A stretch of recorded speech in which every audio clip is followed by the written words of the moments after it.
Hello everyone and welcome back to the channel. In 1850, a religious movement emerged from the mountains of southern China. Its leader claimed that he was the younger brother of Jesus Christ. He promised to overthrow the Qing dynasty, destroy traditional religious practices, redistribute land, eliminate opium, and establish a new sacred state called the Taiping Heavenly Kingdom. Within only a few years, his followers captured Nanjing, controlled large parts of central and southern China, and threatened the survival of one of the world's greatest empires. What followed was the Taiping Rebellion, one of the deadliest civil wars in recorded history.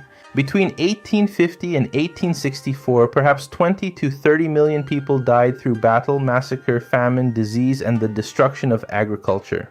The rebellion grew from deep internal problems within China, but it also emerged shortly after Britain's victory in the First Opium War, when Western military pressure, foreign trade, missionary expansion, and imposed treaties were already destabilizing the Qing political order. This is the story of how one failed examination candidate created a revolutionary kingdom, and how China's encounter with the West helped make an internal crisis even more catastrophic.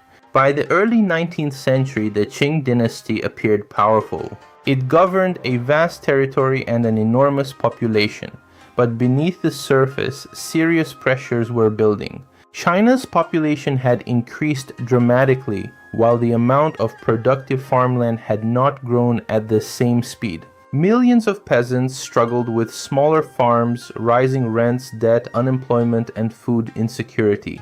Local officials were often corrupt or unable to maintain order. Banditry and secret societies spread in some regions. Competition over land also produced violent conflicts between different communities. The province of Guangxi, where the Taiping movement began, was especially unstable. It contained miners, migrants, armed groups, poor peasants, and Hakka communities who were frequently treated as outsiders by older local populations. At the same time, the imperial examination system was producing generations of frustrated, educated men. The examinations offered a path into government service, but only a tiny percentage of candidates could succeed. One of the men repeatedly rejected by this system was Hong Xiuquan. Hong was born in 1814 into a Hakka family in Guangdong. His relatives believed he was intelligent and supported his education. Like many ambitious young men, Hong hoped to pass the imperial examinations and become a government official. But he failed, a rejection that would haunt him. After one examination failure in 1837, Hong suffered a physical and psychological collapse. During his illness, he experienced powerful visions. He saw an elderly man who appeared angry that humanity was worshipping demons. The man gave Hong a sword and ordered him to cleanse the world. Another figure helped him during this divine mission. At first, Hong did not fully understand what the visions meant. Several years earlier, however, he had received a Protestant Christian tract written by Liang Fa, one of China's earliest Protestant evangelists. After failing the examinations again in 1843, Hong reread the tract. He suddenly believed he had discovered the meaning of his visions. The elderly man was God. The second figure was Jesus Christ. And Hong himself was God's younger son, the younger brother of Jesus. He concluded that he had been sent to destroy false religion, defeat demonic forces, and overthrow the Qing dynasty. Hong's religion was influenced by Protestant Christianity, but it was not conventional Christianity. Western missionaries did not teach Hong that he was Jesus' brother. They did not order him to start a rebellion. Hong combined Christian language with Chinese religious traditions, Confucian morality, visionary experiences, anti-Manchu anger, and the suffering of poor rural communities. The result was a completely new revolutionary theology. Hong and his followers rejected the worship of traditional gods and ancestors. They destroyed religious images, condemned opium, gambling, alcohol, prostitution, and adultery, and organized themselves around a version of the Ten Commandments. The movement became known as the God-worshipping society. It attracted Hakka villagers, miners, charcoal workers, peasants, and people who felt excluded from existing social and political institutions. Its message was powerful because it did more than promise salvation. It explained suffering. The Qing rulers were not simply incompetent, they were enemies of God. Traditional institutions were not simply corrupt. They were part of a demonic order. Rebellion therefore became a sacred responsibility. Conflict between the god worshippers, local militias, and Qing officials gradually transformed the religious movement into an army. In January 1851, Hong announced the creation of the Taiping Heavenly Kingdom. Taiping forces moved north from Guangxi, defeating poorly organized government troops and attracting new followers. Their victories gave them weapons, food, money, and recruits. Some people joined because they believed in Hong's religion. Others joined because they hated the Qing government, faced hunger, or had lost their homes in the expanding war. In March 1853, the Taipings captured Nanjing. They renamed the city Tianjin, meaning the heavenly capital, and made it the center of their new state. The rebels now controlled a strategic position in the wealthy Yangtze River region. They threatened tax revenues, transportation networks, and commercial centers essential to the Qing government. For a moment, it appeared possible that the dynasty might collapse. The Taipings promised a radically transformed society. They issued plans for communal land distribution and opposed the traditional practice of foot binding. Women served in separate military units and could participate in Taiping examinations.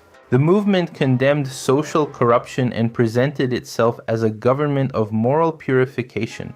But the reality inside the heavenly kingdom was deeply contradictory. The Taipings preached equality while creating an authoritarian royal hierarchy. Their leaders lived with privileges unavailable to ordinary followers.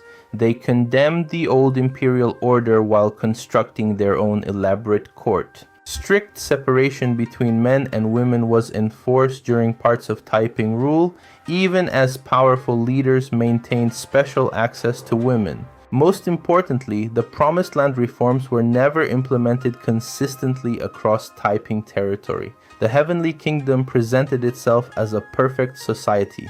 In practice, it became another wartime state demanding taxes, labor, food, and obedience from exhausted communities. The rebellion's greatest internal crisis came in 1856. Hong increasingly withdrew from daily government, while another leader, Hong Xiuquan, accumulated enormous power.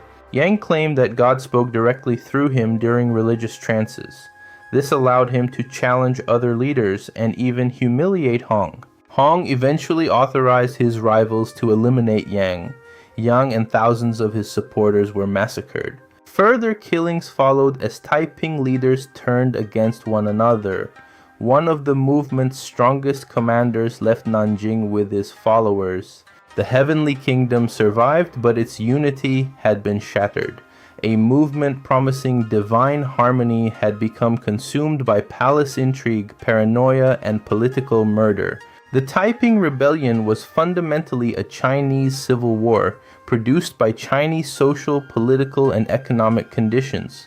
But it cannot be completely separated from China's encounter with the West. Only a few years before the rebellion, Britain had defeated China in the First Opium War.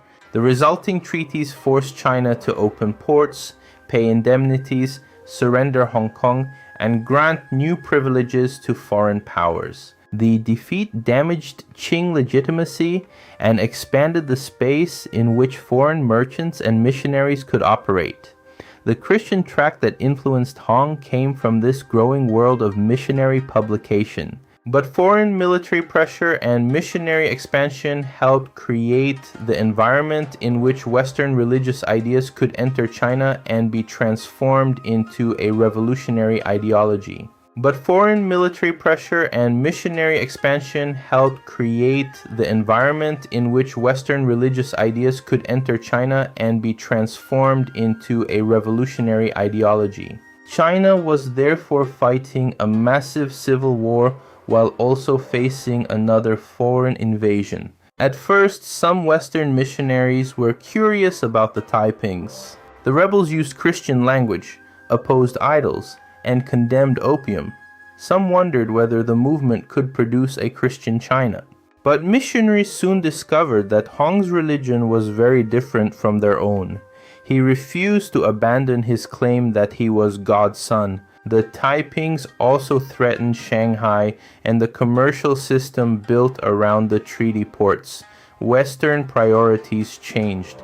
After Britain and France had extracted further concessions from the Qing government, preserving the dynasty became more useful than allowing an unpredictable revolutionary kingdom to take power. Foreign officers, weapons, steamships, and military training began supporting Qing-aligned forces around Shanghai.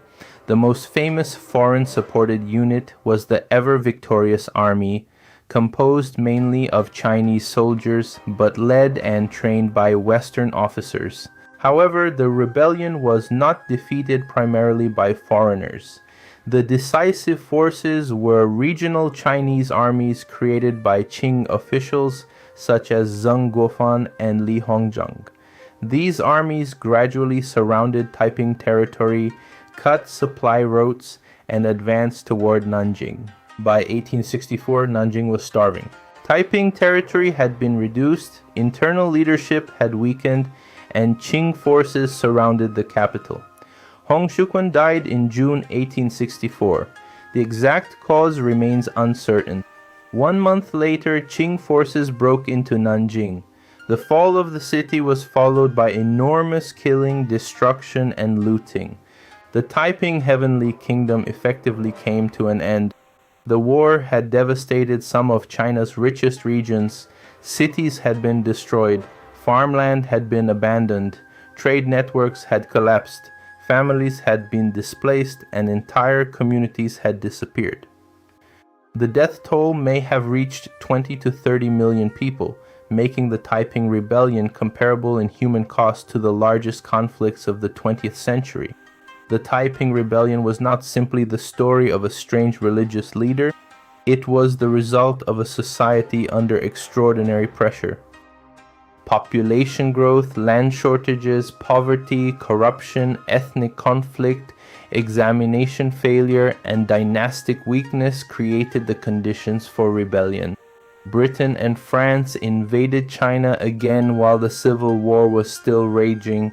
Then, once their commercial privileges were secure, Western powers helped protect the treaty ports and supported the forces preserving the Qing dynasty.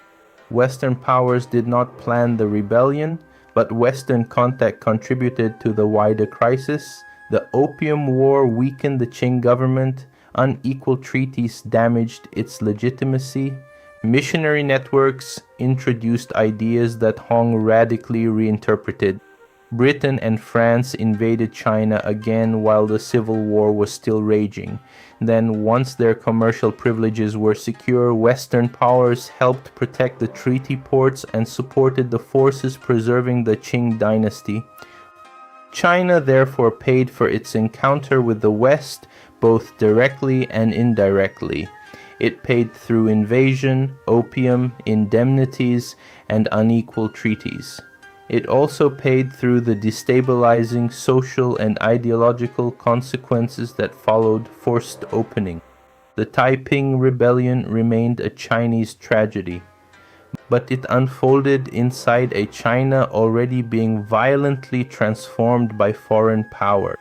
Thank you for watching. Make sure to like the video, subscribe to the channel, and share your thoughts in the comments. The Taiping Rebellion began with one man's visions, but it became a warning about what can happen when internal crisis, religious revolution, foreign intrusion, and state collapse collide.